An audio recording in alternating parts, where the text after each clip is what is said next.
Welcome to the InForum Minute, a daily rundown of top news, weather, and more for the Fargo area, powered by reporters from WDAY and the Forum. Here's today's forecast. WDAY Storm Tracker.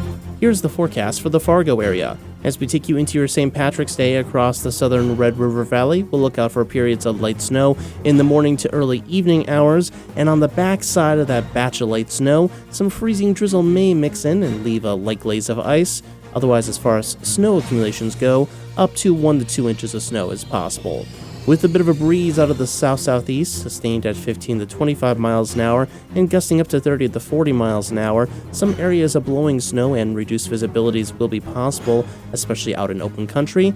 Otherwise, look for an afternoon temperature near 17 degrees, with temperatures rising through the upper teens to low 20s overnight as we calm down the winds, clear out the snow, and turn much quieter for your Wednesday, with an afternoon high of 46, 52 on Thursday, and a high of 58 on Friday. I'm Storm Tracker meteorologist Robert Daly.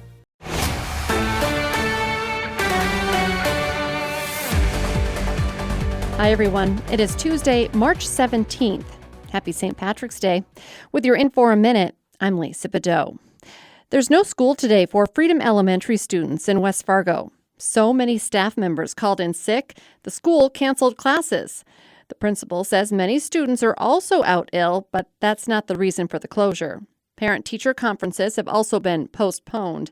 A decision on whether school will resume on Wednesday is expected later today.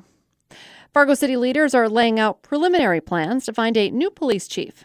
Chief David Zabulski is retiring at the end of the month. Assistant Chief Travis Stefanowicz is expected to serve as interim chief, with that move set to be formalized March 30th. Commissioners are also considering delaying the full hiring process until after the June election. City Administrator Michael Redlinger says the goal is to name a new chief by late August or early September. City leaders also held an executive meeting last night discussing potential criminal litigation involving Angela Lips. WDAY broke her story for you last week.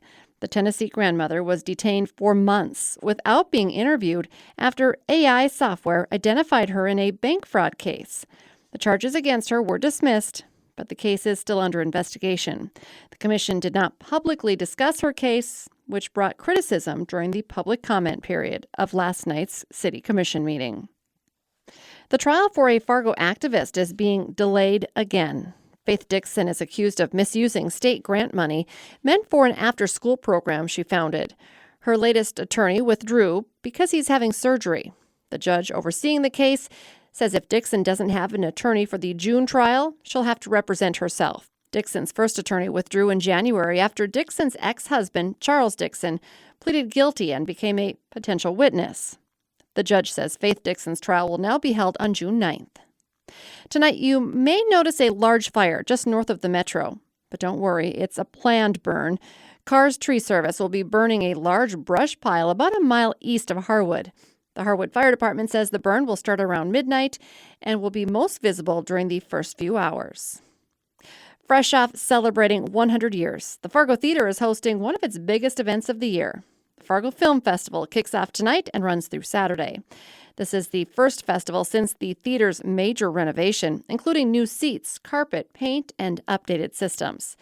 Tonight features a collection of short films. Tomorrow, North Dakota native Josh Duhamel will be honored, and the festival will host the theatrical premiere of his new film, Preschool.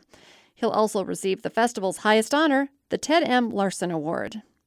With your InForum Minute, for WDAY TV News, I'm Lisa Badeau.